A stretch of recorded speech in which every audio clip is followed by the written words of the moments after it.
Mortal Kombat 2 marks the eagerly anticipated return of the beloved fighting game franchise to the silver screen. Mortal Kombat 2021 introduced many audiences to the series for the first time. The movie tells a unique story in the Mortal Kombat universe while paying homage to the source material. It also includes some incredible recreations of our favorite fighters from the games. The new Mortal Kombat movies do not follow on from the 90s films. Mortal Kombat 1995 and Mortal Kombat Annihilation tell their own contained stories, though they feature many fighters from the games and the latest films.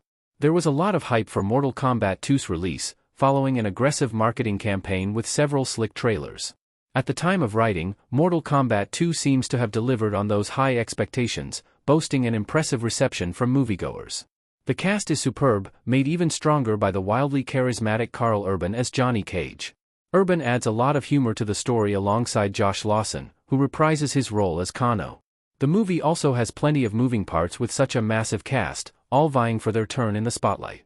Fans of the video games will tell you that Mortal Kombat lore is surprisingly complex. There are multiple timelines, spin-offs, and the power levels between the Mortal Kombat cast are all over the place. Mortal Kombat 2 has a straightforward story on the surface, but the ending is quite ambiguous. Several important characters also die in the latest film, dramatically changing the movie's outcome. Kung Lao dies again. Kung Lao, Max Huang, has had a terrible time in the new Mortal Kombat films so far. Shang Tsung defeated him in Mortal Kombat 2021, leaving him for dead after consuming his soul. Mortal Kombat 2 introduces audiences to a mainstay of the games, Quan Chi, Damon Harriman. He's a dangerous necromancer, and arguably stronger than Shang Tsung based on previous lore. Quan Chi resurrects Kung Lao in the 2026 film, and he returns as a fighter for Shao Kahn instead of Earthrealm. Kung Lao seriously injures Raiden, Tadanobu Asano, crippling Earthrealm's forces. He also has an intense battle against Liu Kang, Ludi Lin, in the tournament. It's a close fight, but Liu Kang emerges victorious. Kung Lao uses his spinning-bladed hat as a fatality move in the games and Liu Kang impales him on his own weapon to win the fight. As the battle ends, Liu Kang pledges to bring him back once again in the future. Time will tell if this occurs in a sequel. Shao Kahn defeats Cole Young. Eagle-eyed fans who analyzed the trailers likely expected something bad to happen to Cole Young, Louis Tan, in Mortal Kombat 2. The fighter from the 2021 film barely featured in the teaser material, and now we know why. Cole Young is an established fighter for Earthrealm in the new movies. He battles Shao Kahn, Chin Han, in a tournament match in a sewer reminiscent of an arena from the video games. Young's power suit wasn't fully explained in the 2021 movie, but we now know it absorbs damage, increasing Cole's strength in the process. As overpowered as that may sound, he didn't stand a chance against Shao Kahn. The fearsome ruler of Ednea is using the Amulet of Shinnok, which grants him godlike power. Cole puts up a valiant fight, and it even seems like he gains the upper hand at one point. Sadly for the Earthrealm hero, Shao Kahn overpowers him, slamming him to the ground.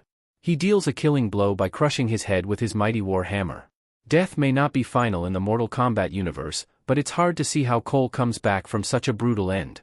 The character was a polarizing addition to the roster, as he doesn't feature in the games. He may not have survived, but he went out swinging.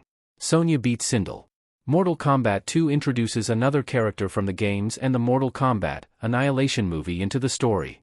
Sindel, Anna Thursday Nguyen, is Kitana's mother and faces Sonya, Jessica McNamee, in a claustrophobic pit littered with spikes. Sindel uses her trademark scream attack, but is ultimately overpowered by Sonya and her new energy powers. The pair trade blows, but Sonya emerges victorious, impaling her opponent on a spike. We see Sindel return in some form later in the movie. Quan Chi presumably resurrected her, but we don't really know what condition she is in or if she could still fight again in the future. Jax dies. Jax, Mechad Brooks, is an established character in the video games.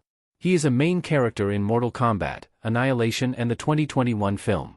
All the Earthrealm fighters have some amount of plot armor, but it's not enough to save Jax in Mortal Kombat 2.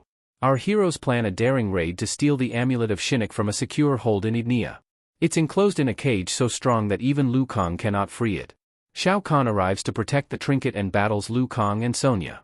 Jax manages to free the amulet with his incredible strength as Shao Kahn is distracted, but ends up in a 1v1 battle with Ednea's conqueror. It's not a close fight, and Shao Kahn is far too strong for Jax.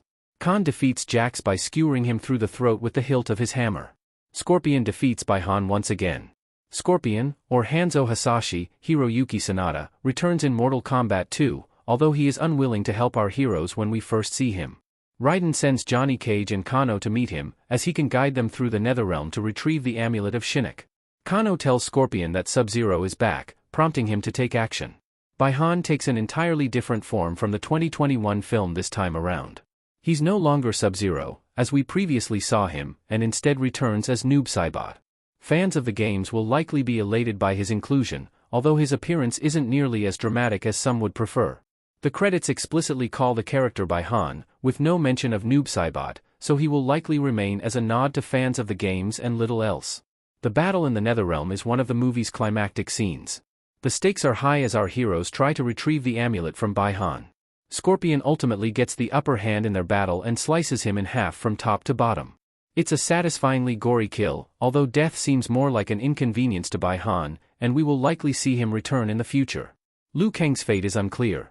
Liu Kang and Shao Kahn's battle at the end of the movie is slick and stylish, but leaves more.